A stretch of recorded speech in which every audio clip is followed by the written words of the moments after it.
I'm going to go to you now. Sophie is from Granger Restaurants. Tell us a bit about Granger, Sophie, and how you use music. There's 3 restaurants in London, in 3 different areas. So one in Notting Hill, one in Clerkenwell, and one just across the road. So the music has to be different in all of those restaurants, really. In Notting Hill, it's a lot of families that come in, so we have to be super careful what we play and at what time of day. Picking up the lyric thing that Rob mentioned. Absolutely, and also nothing massively popular. I don't play massively popular music, a bit more ambient, that sort of thing. And in Clerkenwell and King's Cross, people come in and have meetings during the day.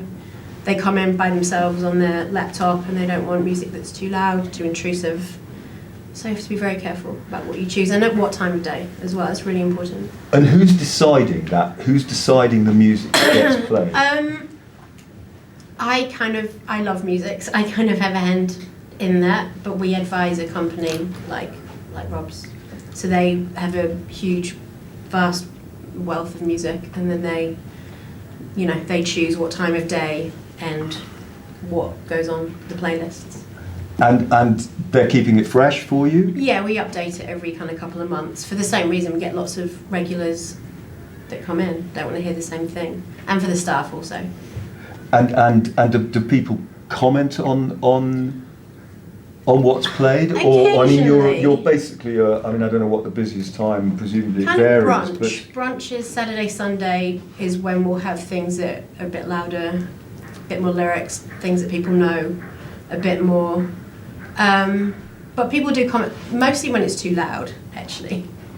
People will comment on that rather than the content. So volume becomes an issue for you. Yeah, absolutely. And do people complain or complain if it's too loud, for sure. Yeah.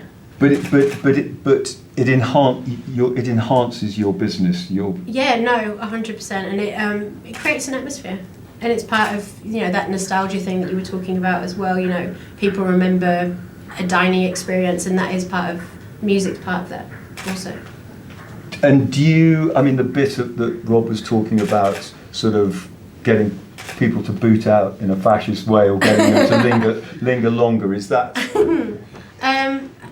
Probably for brunch, but that's kind of a service that people want to be in and out. But that will be the time that we'll have music that's a little bit more up tempo for sure. And how do the staff feel about it? Do you get feedback from the staff? Yeah. Is it important to them? It really is. It keeps them motivated, and that's why you need to change it as well quite regularly. If they're working 40 odd hours a week and they're listening to the same thing day in day out, it kind of loses motivation.